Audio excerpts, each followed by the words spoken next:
So after a long break of being on the road doing some hauls, I'm actually getting back into this project again.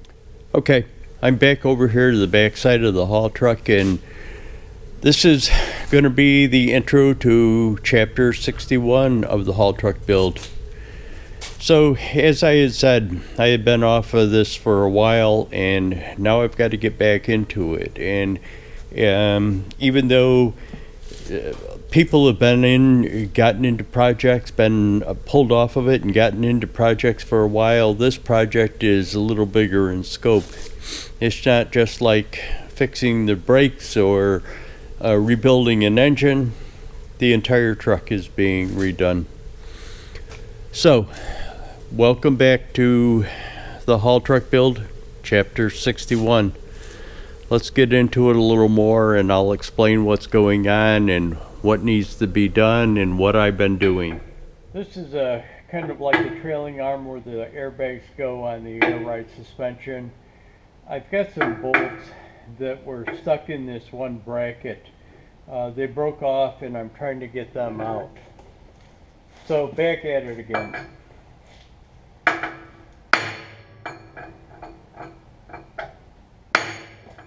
I just sprayed a little PV blaster on it, and there's a little bit of the stud sticking down below. I just don't want to heat up this arm too much, so what I'm going to do is try and concentrate the heat on that stud. Even though I know that that's kind of wrong in theory, because heating that stud would expand it, but hopefully it'll be enough. If I can heat it, it draws that PB blaster down through it.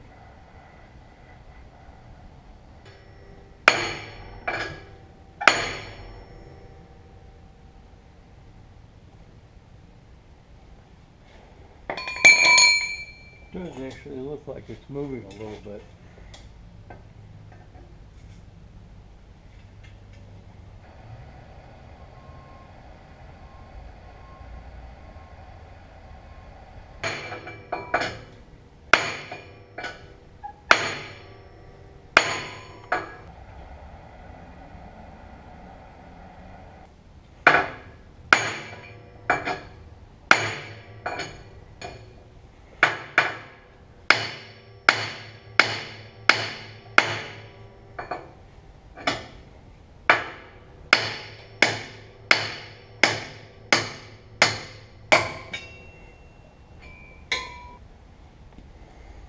Now on to the other side. I won't show you that, but I'll bring you back. Got to kind of get back into it slowly. Do these things while I kind of figure out what I was doing before. Okay, when I left off in chapter 60, I had explained about taking the disc brake bracket and rotating it to the back from the front where it originally was located. I had to take that anti-lock brake sensor out of there, take the sleeve out of the bracket, and add another bolt, or a new bolt, into it in place of that anti-lock brake sensor. Now, one of the things that I had to do on this side is remove this hub. The hub in the new rotor that was installed on it, that was done off of the truck. It was when it was set up over by the bench, and when I had trouble with, or when I went to put this thing back together, so this rotor, the original rotor on this side, was cracked, and I got a new rotor for it, put it on there, replacing the bearings and seals and stuff in it. So when I put that thing on there, I tried to, I got the new bearings for it. Again, getting parts for this thing is a monumental task, and I have addressed that in previous chapters, the early chapters, about having to kind of keep notes on this, crib notes on this whole thing, to try and figure out parts and pieces, because it's just bastardized. The whole truck is bastardized by parts off of one truck and parts off of another truck and the air suspension off of another truck, and so trying to keep tabs on what parts are off of what and what needs to be bought coinciding with what part was replaced is kind of a task in itself. So when I got the new bearings, I tried to test fit them on there, and it's fine. The outer bearing towards the outside of the hub is fine. The problem was with the bearing that goes inside of here. There's a seal and then there's an inner bearing in there. When I tried to test fit that bearing on here originally, it was extremely hard to get it up over this. Now the bearing sets on here, and the seal rides against this surface. So I says, well, maybe it's just a matter of getting some mass behind it, putting the bearing inside of the hub, putting the seal on it, and getting some mass behind it to get it to go on. When I put this thing on, it was absolutely no problem. No problem at all. I put the bearing in there. I took it over to it, and again, it was off of the truck, and it was on a couple of stands by my workbench. I took it, and the damn thing slid right on. Now when I went to take it off so that I could rotate the rotor on this side, I had some issues getting it off. I had to actually pry it off with boards and stuff like that. Here I am trying to put this thing back on, and I can't get the thing back on again. It's like fighting me all of the way.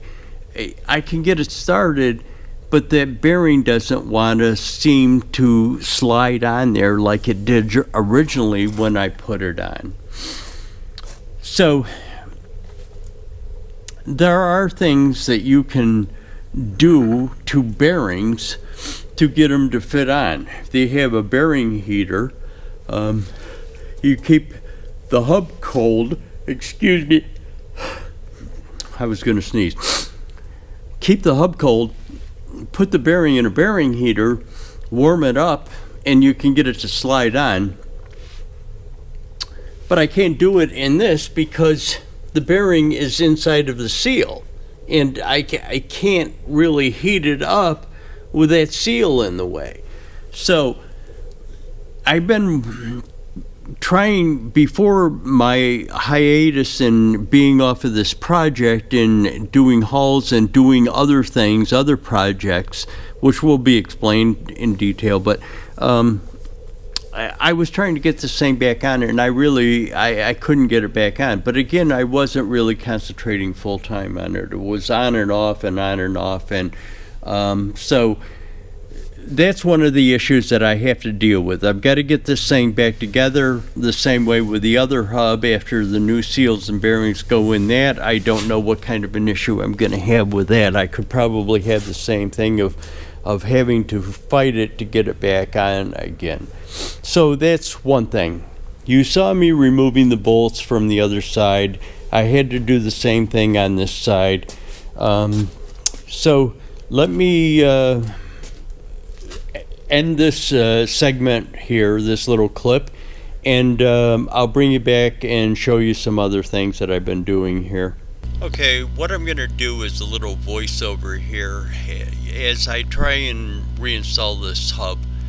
Now this clip is probably over a month old, maybe a month and a half old, but here I am trying to get that hub back on again. So one of the things that I will do is I'm going to explain why I was showing you those bolts and stuff, me taking those bolts out of the trailing arm on the air suspension. The hub will go back on, just a matter of me figuring out how to get it done as I try and kind of figure out where I had left off from previous videos. What I'm doing is over here on the passenger side of the truck in the trailing arm and that air suspension. There were 3 bolts left in that didn't come off. They all broke, but they didn't come off. Now, I just pounded on it a little bit before I turned the camera on. Got one of them down. This one here. So I think I can get this one out.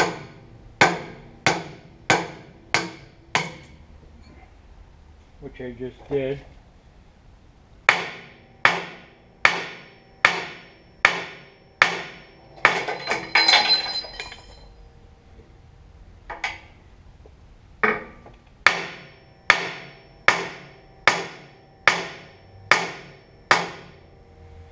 And I think I can get that one out too. I'm gonna have to cut it off though. Let me get a cut-off wheel and I'll cut that one off. This one's gonna come out.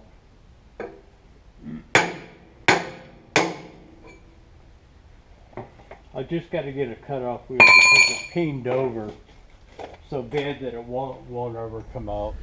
Let me explain to you why I'm showing you removing these bolts and working on the trailing arms of these air suspension. One of the things, this trailing arm, there is a cross bracket that goes across there that bolts into these 4 bolt holes. There is also this pin that you probably saw me trying to remove before in previous chapters that holds a shock mount that goes on the bottom of it. Well, the issue is there's this cross support that actually holds the airbags to the trailing arms. It holds it onto the cross support, and then the airbag comes up to the frame of the truck. What it is a fixed distance in between here. So what I've got to do, you know that I have bolted this on. They aren't really tight yet. What I've got to do is make sure that the distance between these 2 trailing arms is the same distance as it was with this bracket on it. Otherwise, I would have to modify the bracket if the distance is different. Again, take into consideration that this air suspension system came off of a international semi. So I've got to adapt it to this Ford F750 and this axle that came off of a Ford F750 also, but a different year. We've got a 1974 Ford F70 frame, and we have a 2005 Ford F750 axle, and then we have air suspension off of an international semi. So I've got to kind of make sure that this bracket will fit back in there before I tighten up all of the axle bolts and stuff. So that's kind of why I'm showing it to you, taking these bolts out.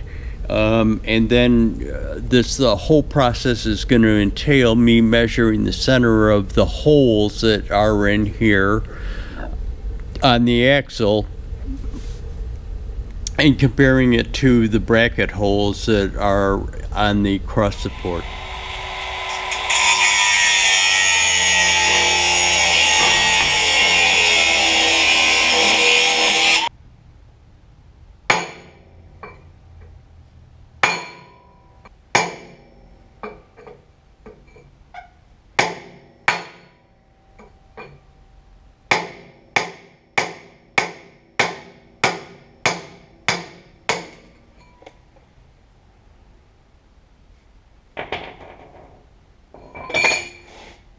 Okay, there's that. All 3 of them are out. I'm sorry, all 3 of them that were left in there are out.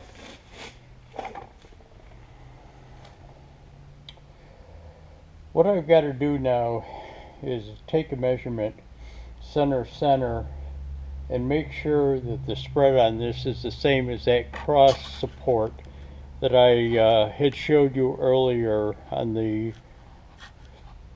that I put in the vise to straighten out.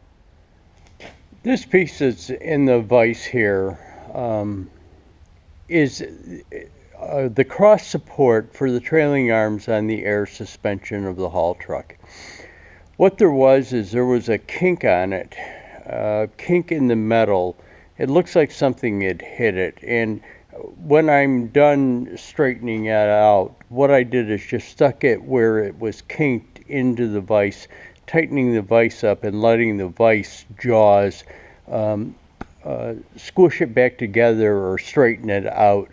I'll show it to you afterwards. It's actually a piece of channel iron with a smaller piece of channel iron welded inside of it.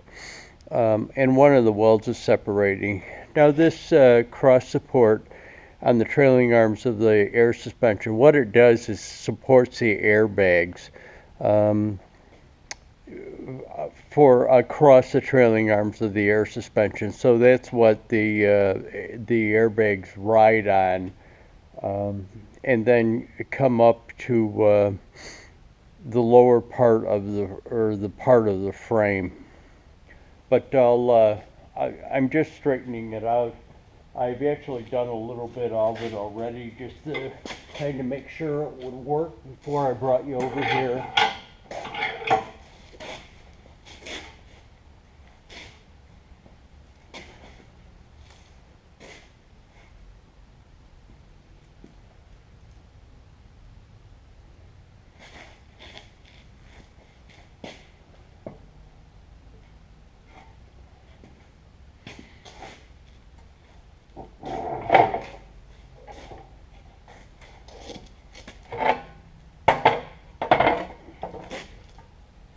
See, there was that kink right there, and it straightened it out a lot.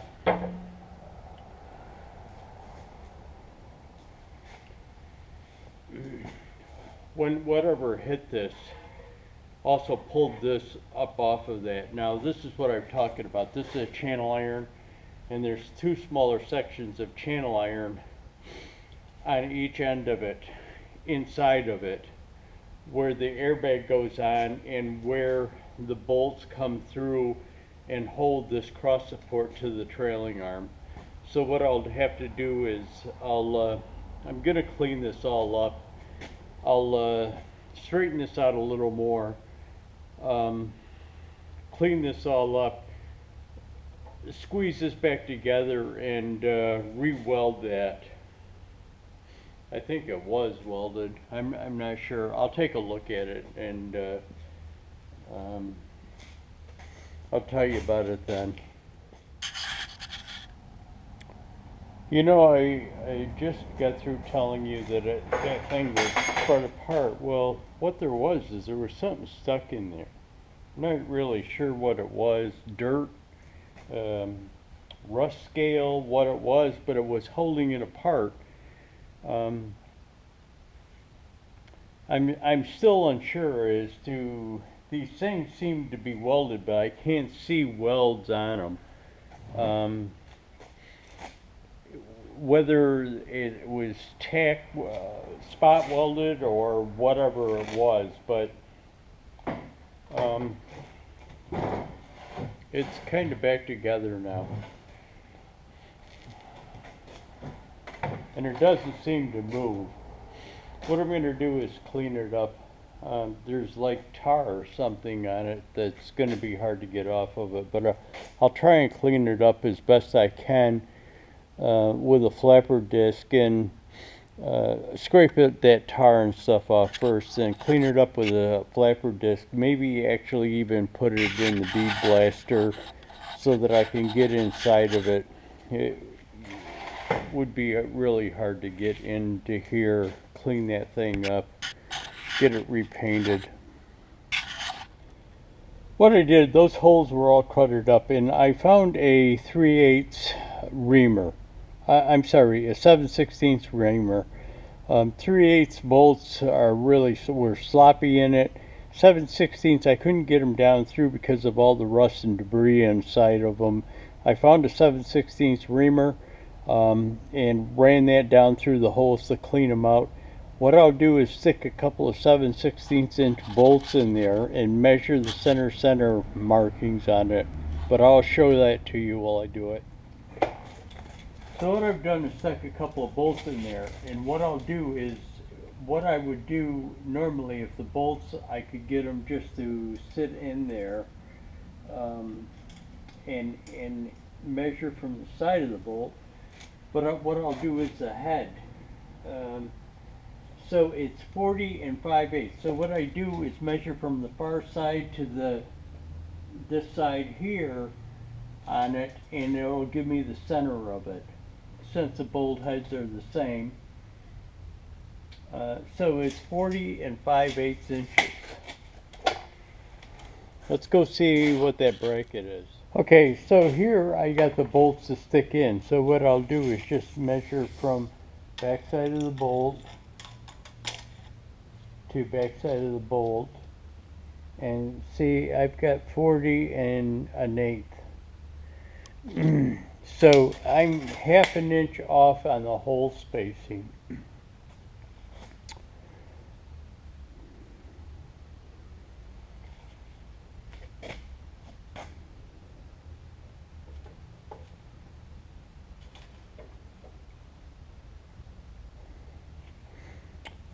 Let me see what I can do. Okay, so as you have probably seen in other clips that I had shot showing you things, that I've got to come along hooked up into this, and there's a tape measure laying across it.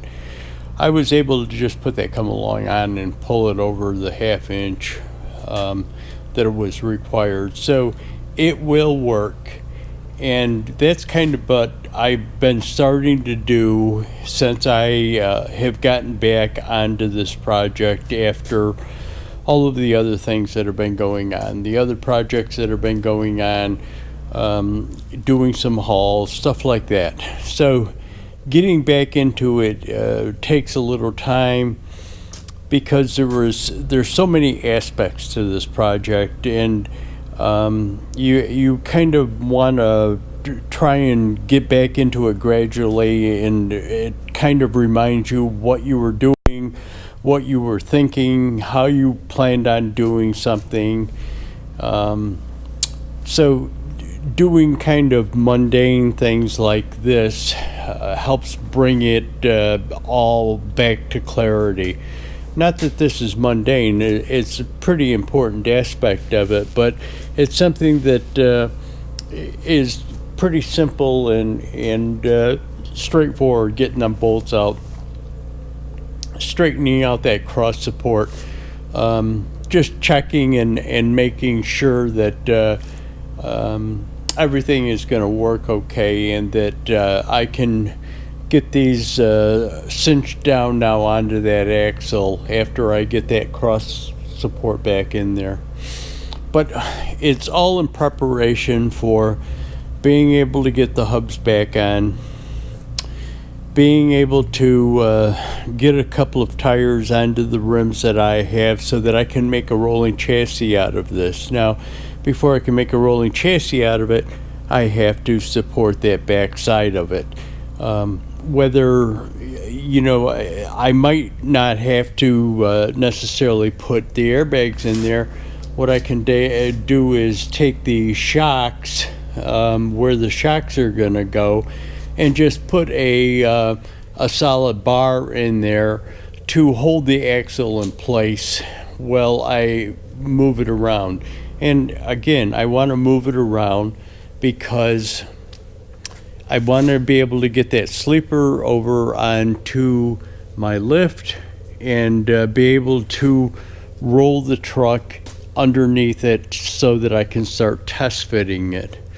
But there's a lot of things that are going on also that need to be done. I was short one of these straps that hold the tank on the other side. I actually took the strap so that they know, because these straps are as different as from truck to truck, from manufacturer to manufacturer, from tank size to tank size. The straps are all different. So what I did is I took that one strap that I had for that tank down to the salvage yard and gave it to one of the guys and said, listen, I put my name and telephone number on it. I says, listen, keep an eye out for another one exactly like this one. So that was months ago. I've got to go back down there again, and hopefully they've still got the strap, and double hopefully they were able to find another one for me. But if not, I'll keep searching. Yeah. So here we are with the project, and again, thanks for watching, guys. Hit that like button, subscribe, leave a comment.